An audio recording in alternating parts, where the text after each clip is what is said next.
ফুলকো ফুলকো গরম গরম আলুর পুরের ঠাসা খাস্তা পরোটা। শীতের দিনে কার না ভালো লাগে, আমার তো খুবই ভালো লাগে। দেখুন একদম লেয়ারযুক্ত আর সব জায়গাতেই আলুর পুরটা পাবেন, আর উপর থেকে একদম খাস্তা। এরকম আলুর পরোটা সবাই তৈরি করতে পারে না। যারা পারো না তাদের জন্য বিশেষ করে এই ভিডিওটা।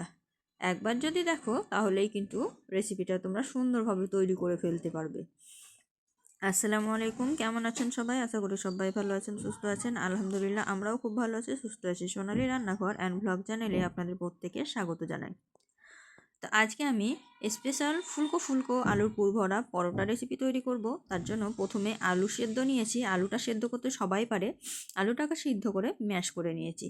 এখন আলুটাকে তৈরি করব, তার জন্য প্রথমে কড়াই নিয়েছি। কড়াইয়ে বেশ কিছুটা পরিমাণে সর্ষের তেল দিয়েছি। একটা পেঁয়াজ কুচি দিয়েছি, খুব বেশি দিব না, একটা পেঁয়াজ কুচি দিয়েছি।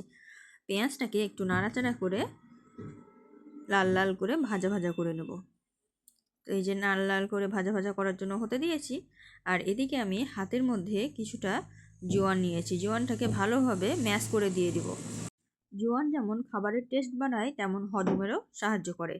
তো তেলে ভাজা পরোটা খেতে গেলে একটু জোয়ান ব্যবহার করলে সেটা শরীরের পক্ষে উপকারী হয়, ক্ষতি করে না। তার জন্য আমি জোয়ানটা ব্যবহার করেছি। এখন আমি অল্প পরিমাণে হলুদ দিয়ে দিলাম। দিয়ে দিব অল্প পরিমাণে 1 চিমটি পরিমাণে লঙ্কা গুঁড়ো। আপনারা চাইলে এখানে কাঁচা লঙ্কার পুরটা দিতে পারেন, কিন্তু ছোট বাচ্চা খাবে তাই আমি এখানে কাঁচা লঙ্কাটা ব্যবহার করিনি। আর এখানে কিছুটা পরিমাণে দিয়ে দিলাম জিরা ধনিয়া পাউডার, সামান্য পরিমাণে। এখন আমি আলুটা দিয়ে দিলাম। আলুটা ম্যাশ করে রেখেছি আগে থেকেই, এখানে সমস্যা হবে না তার জন্য। এই যে আমি একটু নাড়াচাড়া করে নিলাম যাতে মশলাটা পুড়ে না যায় তার জন্য। এখন আমি এটাকে একটা গ্লাসের সাহায্যে ম্যাশ করব, কারণ ওইটাই আমার সব থেকে পারফেক্ট হয়। আর বেশি করে ভরে ধনিয়া পাতা দিয়ে দিলাম। শীতের সময় যদি ধনিয়া পাতা বেশি করে না দেন তাহলে আর কিছুই ভালো লাগবে না। তাই সব সময় ধনিয়া পাতাটা বেশি করে দেওয়ার চেষ্টা করবেন, যারা খেতে পছন্দ করেন তারা। তো আমি খেতে পছন্দ করি তাই আমি বেশি করে ধনিয়া পাতাটা দিয়ে ভালোভাবে গ্লাসের সাহায্যে ম্যাশ করে নিলাম। এইভাবে ম্যাশ করাও ভালো হয়, মিষ্টও ভালো হয়। তো এটা হয়ে গেল, গ্যাসের আঁচটা বন্ধ করে রেখে দেবো ঠান্ডা হতে। আর এখন আমি এদিকে আটাটা মাখিয়ে নেব। আপনারা চাইলে ময়দা দিয়ে তৈরি করতে পারেন, কিন্তু আটার থেকে ময়দাটা অনেকটা আনহেলদি, তার জন্য আমি আটা দিয়ে তৈরি করব।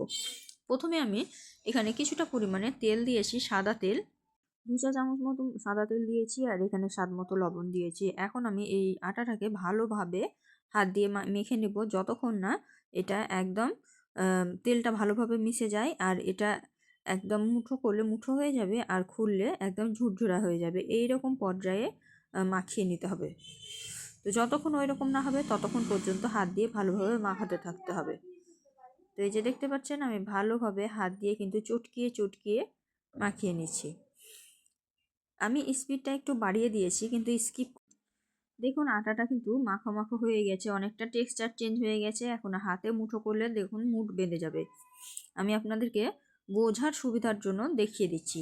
এই যে দেখুন মুঠ বেঁধে নিলাম, বাঁধা হয়ে গেল, আবার ভাঙলেও ঝুরঝুরা হয়ে গেল। এখন আটাটা পারফেক্ট হয়ে গেছে। এখন আমি এটাকে জল দিয়ে ভালোভাবে মথে নেব।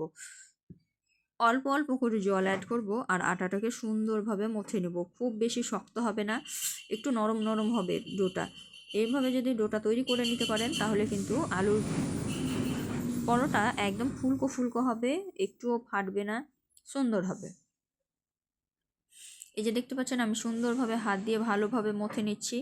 তো এইখানে আপনারা যদি ফুটবলের মতন ফুলকো ফুলকো লুচি চান, তাহলে মানে পরোটা চান, তাহলে আপনাদেরকে এখানে তেল দিয়ে ভালোভাবে সফট করে মেখে নিতে হবে, ওপর থেকে তেল দিয়ে। কিন্তু আমি অতটা তেল ব্যবহার করব না, তাই জল হাতে করে নিয়েই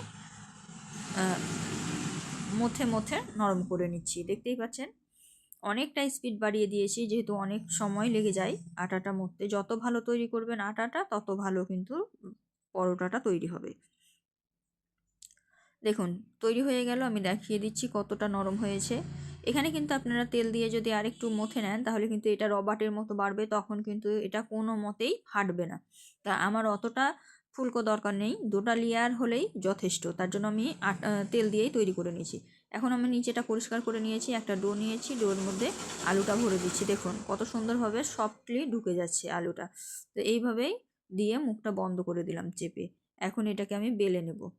তো এই যে আমি এখন বেলে নেব। প্রথমে একটু চ্যাপ্টা করে নেবেন, তারপরে বেলে নেবেন। তো দেখুন আমি বেলে নিয়েছি, এই যে সাইডে একটু ফেটেছে দেখতে পাচ্ছেন, তাও কিন্তু সুন্দরভাবে ফুলবে, কারণ হচ্ছে এখানে আমি তেল ব্যবহার করিনি, তার জন্য এখানে একটু ফেটেছে। তো এখন আমি পরোটাটা সুন্দর করে সেঁকে নেব, তার জন্য তাওয়ায় দিয়ে দিয়েছি, এক পিঠ হয়ে গেছে আর এক পিঠ উল্টে দিয়েছি। দেখুন ভিতর পর্যন্ত পুর দেখা যাচ্ছে।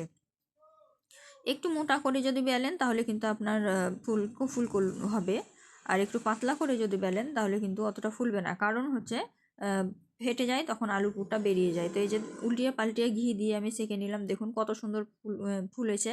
আর এই দিকে দেখুন পুরটা পুরোটাই বোঝা যাচ্ছে, অনেক জায়গায় ফেটে আছে, তারপরেও কিন্তু ফুলকো ফুলকো হয়ে গেছে পরোটাগুলো। এই পরোটাগুলো ভিতরে পুরে ঠাসা আর ওপর থেকে একদম খাস্তা, খেতেও খুব সুন্দর লাগে গরম গরম। রাতে হোক বা সকালে যে কোনো সময় শুধুমাত্র 1 কাপ চায়ের সঙ্গে এই পরোটা খেতে অসাধারণ লাগে। আমি একটা তুলে নিলাম, দ্বিতীয়টা আবারও দিয়ে দিয়েছি সেমভাবে। এটা একটু ছোট করেছি কারণ এটা আমার মেয়ের জন্য, গোটা একটা ও খেতে পারবে না, তার জন্য বড় ছোট করে। তো এই যে দেখতে পাচ্ছেন ইপিট উপুট করে 2 পিঠ ভালোভাবে সেঁকে নিলাম। আমি আবারও একটা চামচে করে ঘি দিয়ে দিলাম। ঘি দেওয়ার সঙ্গে সঙ্গে দেখুন কত সুন্দর ফুলে উঠছে। তো এই যে আমি এপিট উপিট সুন্দর করে একটু কড়া করে ভেজে নিলাম, ভেজে তুলে নেব এখন। একদম গোল্ডেন ব্রাউন কালার এসেছে, সুন্দর ভাজা হয়েছে, এই যে তুলে নিলাম। তো একইভাবে কিন্তু আমি সবগুলো পরোটা ভেজে নিয়েছি, এই যে দেখতে পাচ্ছেন ধোঁয়া উঠছে একদম গরম গরম ফুলকো ফুলকো, আর উপর থেকে খাস্তা ভিতরে পুরে ভরা পরোটা রেডি হয়ে গেল। এখন আমি একটা ভেঙে দেখাচ্ছি আপনাদেরকে যে কতটা লেয়ারিং হয়েছে, মানে একদম ওপরেরটার সঙ্গে নিচেরটার কোনো সংযোগই নেই, একদম ছেড়ে দিয়েছে, আর ওপরটা কতটা খাস্তা দেখুন। তো বন্ধুরা আপনারা কারা কারা এরকম পরোটা খেতে পছন্দ করেন একটু কমেন্টে জানাবেন, আমার তো খুবই ভালো লাগে। তো আজকের ভিডিওটা এর থেকে বড় করব না, আজকের ভিডিওটা কিন্তু এই পর্যন্ত। দেখা হবে এই ধরনেরই আরও নিত্য নতুন রেসিপি নিয়ে পরবর্তী ভিডিওতে। তো যারা এতক্ষণ পর্যন্ত ভিডিওটা দেখছেন তারা অবশ্যই আমার চ্যানেলটিকে সাবস্ক্রাইব করে দিবেন, আর ভিডিওটা কেমন হয়েছে সেটাও কিন্তু কমেন্টে জানাতে ভুলবেন না। আর যারা এতক্ষণ পর্যন্ত ভিডিওটা দেখছেন তাদেরকে অসংখ্য ধন্যবাদ। তো সবাই ভালো থাকবেন, সুস্থ থাকবেন, আমার জন্য বেশি বেশি দোয়া করবেন। খোদা হাফিজ।